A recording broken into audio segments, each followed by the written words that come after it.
Welcome to the second part of dermatology. In this section, we'll be covering skin infections, drug reactions, staph scalded skin syndrome, and toxic shock syndrome, and finally, acne. The skin infections are based on the depth of involvement. Impetigo simply refers to the most superficial of all the bacterial skin infections. It is from Staphylococcus and Streptococcus, but it's called impetigo because it involves only the epidermis. The names of the skin infections is not based on the organism. Impetigo, erysipelas, and cellulitis, furuncles, carbuncles, folliculitis, they're all Staphylococcus and Streptococcus. And not Staph epidermidis. Staph epidermidis lives there, but Staph aureus. But all the difference is, how extensive is the infection? If it's just superficial, it'll cause weeping, crusting, oozing, and draining, and be on top. Since it's on top, you could treat it with topicals, topical mupirocin, topical bacitracin, topical ritapamulin, which is easy to mispronounce because it's new, but it's a really cool drug. Now, severe disease needs oral agents, dicloxacillin, cephalexin. Cephalexin is an oral first-generation cephalosporin. Now, this is going to be difficult, but if they tell you that it is MRSA, this is only for minor MRSA infections like skin infections, doxycycline, clindamycin, or trimethoprim sulfamethoxazole. Erysipelas is deeper. It's into the dermis and the epidermis, dermis epidermis. It's more severe because it's deeper. It goes into that dermis.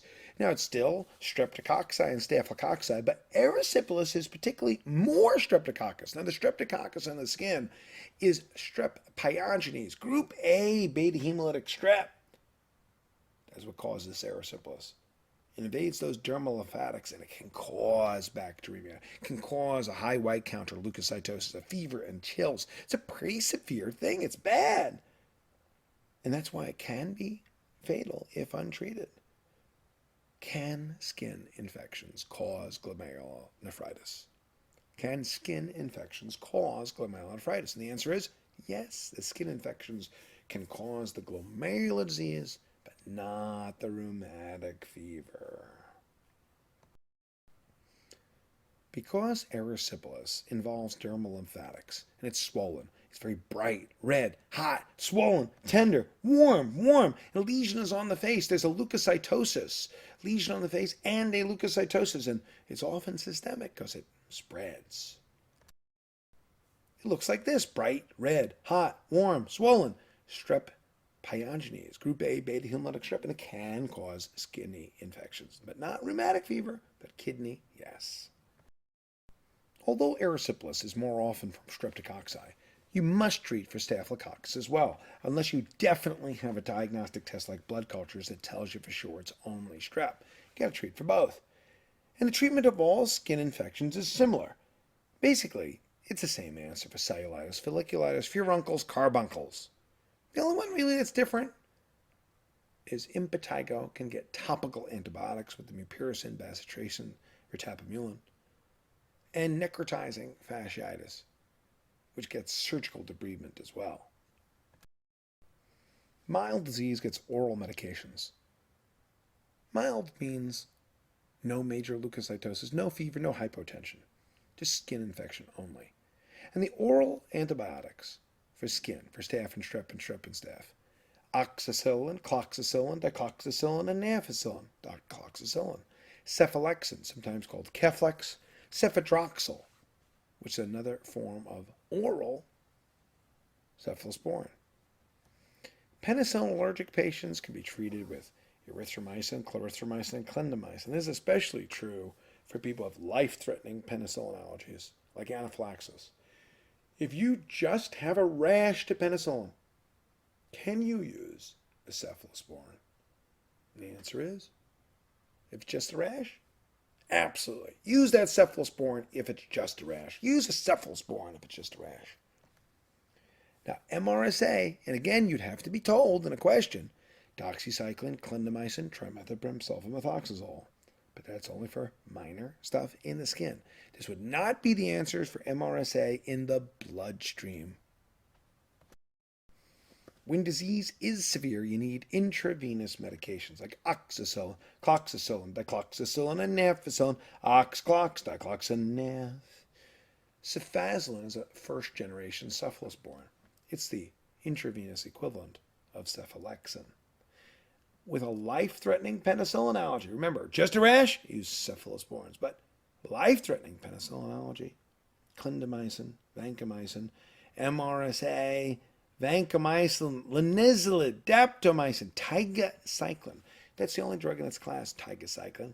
It's called a glycylcycline. And ceftaroline, which is the only cephalosporin that covers MRSA. It's the only cephalosporin covering MRSA. The amount of cross-reaction between penicillins and cephalosporins is small. And if that allergic reaction is a rash, it's safe between penicillins and cephalosporins. You need that route of administration, oral or IV. This is a very good example of this. Cellulitis is a difficult word. What does it mean? Well, it means a soft tissue infection of the skin. It goes from the dermis down into the subcutaneous tissue. That skin is warm, red, swollen, tender. Rubor, dolor, calor, tumor. And here's a cool picture of that. The line on the right-hand side above the foot is a pen line. That's how you know when it's receding. Cellulitis. This is a picture of actually a patient from my own hospital, my own chief of infectious disease. And that is the bright red, hot, warm, swollen leg. You use a pen line to determine, is it receding? Cellulitis is more common in the legs than the arms, simply because legs have worse circulation. You're more likely to damage them. Cellulitis, by definition, means it's not a walled-off collection. You can't drain it. A walled-off collection is an abscess. This is not a walled-off collection. That's the whole point. That's why it's a soft tissue infection that's not walled off. Cellulitis isn't only at a hair follicle. If it's only at a hair follicle, it's folliculitis. If it's bigger, it's a furuncle. If it's bigger, it's a carbuncle. This is more diffuse. Skin infection is caused by Staph aureus, not Staph epidermidis. Staph epidermidis is normal commensal flora of the skin. Staph epidermidis lives on the skin as normal flora. The vast majority of people with cellulitis never get a diagnostic test. It's simply based on how does it look. How does it look? Looks like you get cellulitis, or it doesn't. The most accurate test, though, however, if you asked on a test question, is that you inject sterile saline in the skin and aspirate it and culture what you aspirate back. The problem is the yield is terrible at only 20%. And Staphylococcus is more common to grow than Streptococcus because Staphylococcus is often easier simply to grow. This treatment for cellulitis is the same as erysipelas. Topical antibiotics are just not going to get down there. They're too far. This infection is too far. This infection is too far under the skin for topicals to cover. Topicals will only cover impetigo. These are too far below the epidermal junction, and it won't reach. Well, the very name folliculitis means an infection originating around the follicle, the hair follicle. And these terms, well, they're old terms. They don't have a precise definition. There's no official exact cutoff. We can't say, oh, at 2 millimeters of folliculitis and at 5 millimeters of furuncle. It's a little too subjective for that. I'm sorry. So that also means you won't be asked. Now, the issue about severe disease is important because it means severe disease must be admitted to the hospital for intravenous antibiotics. And let's say for sure what severe means. Severe means fever, chills, and bacteremia. Folliculitis, because it's smaller, is the earliest and the most mild. It's an infection centering around the hair follicles. As it gets bigger, it walls off into a teeny tiny little abscess or collection of infected material. It's a furuncle. Carbuncle is a collection of furuncles, big ones. So that means that folliculitis is the smallest, furuncle is bigger, carbuncle is the biggest, and they all get treated with oxacillin, cloxacillin, dicloxacillin, and nafacillin, ox, clox, dicloxanaf. Now, when we talk about methicillin sensitive and methicillin resistant, we really mean sensitive and resistant to oxclox, dichloxin, NAF. That's what we mean by methicillin. Methicillin's been off the market for 40 years. Methicillin causes allergic interstitial nephritis, makes you pee eosinophils. This is folliculitis because it's centering on the hair follicles. The answer for this would be a little oral dicloxacillin, nafcillin, cefazolin.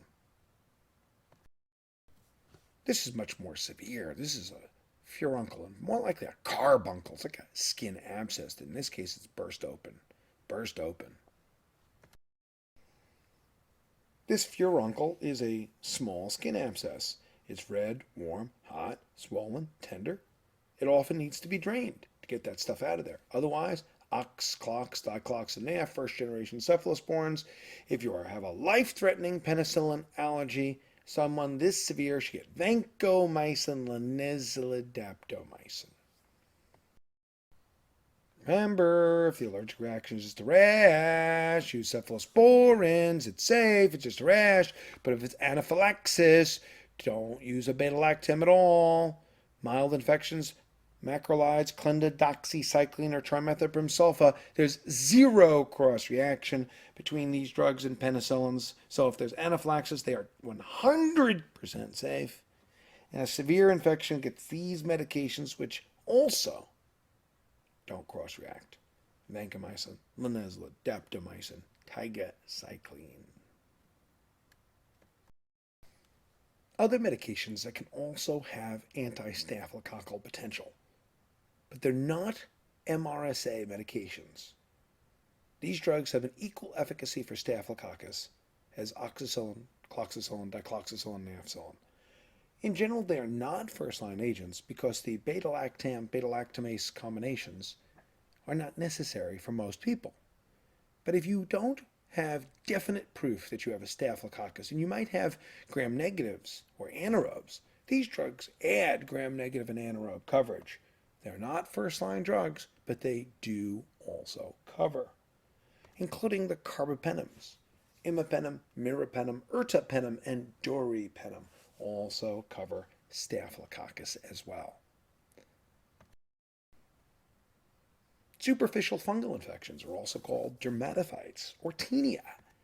And tinea, and name the part of my body in Latin, corpus in the body, manum in the hand, pedis in the foot, crus in the groin, jock itch.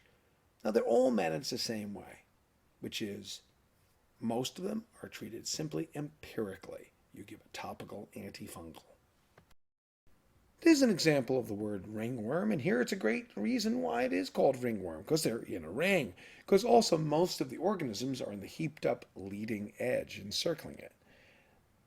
No matter what the organism is, KOH, fungal culture, topical antifungals. Now by KOH we mean a potassium hydroxide. Potassium hydroxide on a scraping of skin dissolves the epidermal cells, and the epidermal cells are melted away but leave the fungi intact. That's because the walls of fungi have a tough substance called chitin, with the CH, chitin. It's the same as what's in a lobster shell or a crab, and it is basically makes it impervious to melting away. And this is the basis of the diagnostic test. Potassium hydroxide will melt away the skin and leave the fungi intact. The most accurate test is a fungal culture. There's a big difference between what would you do and what is the most accurate. Most accurate is a fungal culture. What will I do? I'm not going to do a fungal culture unless the person's resistant, not getting better. The best initial therapy is a topical antifungal as long as there's no hair or nails involved. Topical antifungal agents just don't get through the nails. For hair and nails, like tinea capitis in the head or nails, tinea unguum, you have to use oral therapy. And those oral therapies are terbinafine, itraconazole, sometimes fluconazole, but these are the two best for hair and especially nail infections. Now the reason why these are much better than griseofulvin should never be the correct answer, is that griseofulvin simply has more duration of treatment. You have to give it for 6 to 9 to 12 months, much less efficacy. These medications are used for 6 weeks with 90% cure. That's pretty cool compared to griseofulvin. Topical antifungal agents are useful for all of the parts of the body that don't involve hair and nails. So let's go through those topical antifungals so you know what they are. And most all of these are available over the counter. Clotrimazole, you know it as Lotrimin. Ketoconazole, econazole, miconazole, turconazole, cyclopyrox. They're all available over the counter, and they all are about equally effective. Remember, though, oral ketoconazole inhibits the adrenals and inhibits male testicles. It is prominently causing gynecomastia because it's so anti-androgenic. As a matter of fact, oral ketoconazole has been used in the past to treat metastatic prostate cancer. It's so anti-androgenic it can be used in prostate cancer. Wow. The vagina and the mouth should be treated the same way. The same answers. Best initial test is a KOH, potassium hydroxide. The most accurate test is a fungal culture. The question that says, what do you do next, is neither of them. Straight to treatment with topical nystatin, topical clotrimazole, topical cyclopyrox, topical antifungal from the previous list. That's why when HIV came around in the 80s, we already knew what you could use for oral candidiasis because we simply took clotrimazole vaginal tablets and started putting them in the mouth for oral thrush and oral candidiasis because it's pretty much the same treatment. Drug reactions are hypersensitivity reactions to medications that vary in severity. Your major issue is to know the difference in severity between the different reactions. When the severity of reaction changes, the name of the reaction changes. When severity, that's what makes the name, is the severity of the reaction. They're all hypersensitivity reactions. Now, the drugs are also the same. The drugs that cause a morbilliform rash or Stevens-Johnson or toxic epidermal necrolysis or erythema multiforme, it's all the same drugs. Penicillins, 10% of the population is allergic to penicillin. 10% of the population is allergic to sulfa drugs. Now, here's where you have to go to medical school. Thiazides are a sulfa drug. Furosemide's a sulfa drug. Sulfonylureas are a sulfa drug. Propylthiouracil is a sulfa drug. Allopurinol is a sulfa drug. Phenytoin is a sulfa drug. Lamotrigine, there's very little cross-reaction with nonsteroidals, but they can. That's why they're allergenic. That's why every drug here can cause allergic interstitial nephritis and make you urinate eosinophils. The drugs that cause hypersensitivity reactions of the skin are the same as cause drug-induced hemolysis or interstitial nephritis. You don't have to learn them differently. Drug-induced autoimmune thrombocytopenia, you don't have to learn it twice. Invest your time now, and it's good for later on, too.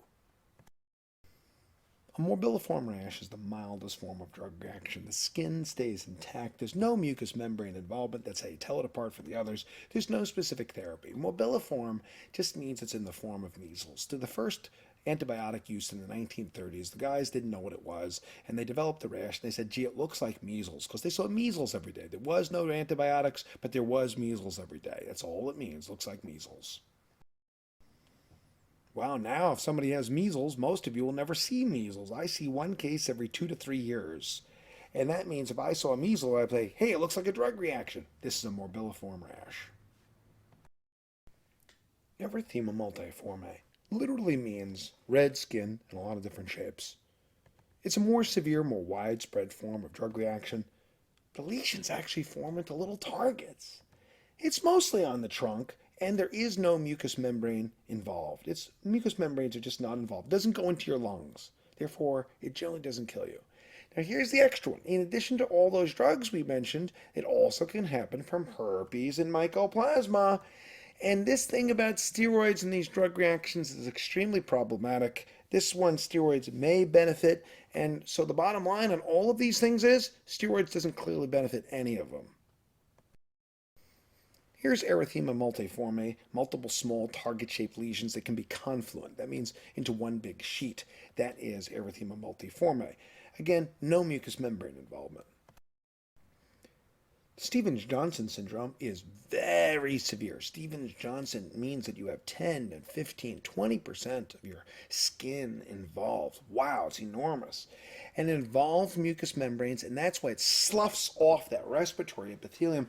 And I have seen patients who got sulfa drugs and got phenytoin, and they ended up on a ventilator because they can't breathe. If it sloughs off the respiratory epithelium, you just can't breathe. And the big problem is that steroids just don't help. You so want them to help, they just don't. You're never going to figure out why intravenous immunoglobulins may work. We just don't know right now. But if it's very severe disease, that's what we're going to use. Toxic epidermal necrolysis is an even more severe form of the disease. It means that there's always mucous membranes involved. Nikolsky's kind, as the skin comes off in a sheet. Steroids definitely don't help, and you treat this with intravenous immunoglobulins as well. And the other thing is that it's a measure of it is simply the percentage of the body surface area involved. Stevens-Johnson is around 10, 20, 25, 30%. Toxic epidermal necrolysis is above 30%. In between 10 and 30% is unclear, but it's on a spectrum from Stevens-Johnson to toxic epidermal necrolysis. And here's a person that skin has come off in a sheet. Wow, look at that huge denuding of skin. Staph scalded skin syndrome and toxic shock syndrome are very similar to each other in the sense that they both cause major denuding of skin. They are both from Staphylococcus toxin. They both are throughout the entire body. They're different severities of the same event. You see, if that toxin from the surface of the staph results in skin involvement, with staph scalded skin looking similar to TN, including the Nikolsky sign, but toxic shock syndrome has skin involvement as well as life-threatening multi-organ involvement, low blood pressure, renal failure, liver dysfunction, CNS involvement, and confusion and delirium. That's why toxic shock is definitely something that will kill you right away. And both are treated with the anti-staphylococcal medications, oxacillin, cloxacillin, dicloxacillin, but particularly oxacillin and nafcillin, most effective. Cefazolin is essentially equal. Remember, it's okay if you have a penicillin rash, but remember, antibiotics are not going to reverse the disease. They are just to kill off the staph that produces the toxin to prevent progression. You think about it like this. If there's staph somewhere in sutures, nasal packing, it used to be tampons in the past, but nasal packing and sutures somewhere where the staph grows and you can't see it and it's hidden and it makes that toxin, you'll want to kill off the staph that's causing the toxin to be made. Mild acne is treated with topical antibacterials. Benzoyl peroxide, you can get over the counter. Now, if it doesn't get better, if it's ineffective, you add topical antibiotics, erythromycin, clindamycin, to control the disease. And a lot of people will control just with this. You don't automatically have to use vitamin A derivatives. The best initial therapy, topical antibacterials. Now, moderate acne needs the topical vitamin A derivatives. And the topical vitamin A derivatives like tretinoin, adapalene, tazarotene are added to the topical antibiotics. And if there's no response to topical vitamin A derivatives, you can use oral antibiotics like minocycline and doxycycline. Finally, the most severe acne, and only the most severe, it's got to specifically say recurrent, progressive, benzoyl peroxide didn't work, topical antibiotics didn't work, topical vitamin A didn't work, oral antibiotics didn't work. It's stepwise. Then oral vitamin A. Then oral vitamin A. Only we go to isotretinoin because it causes hyperlipidemia, it causes teratogenicity. Can be very problematic. But you go in order. Benzoyl peroxide first, topical antibiotics, topical vitamin A, oral antibiotics, and finally oral vitamin A. Wow, ding! You just became a dermatologist for the first 5 visits.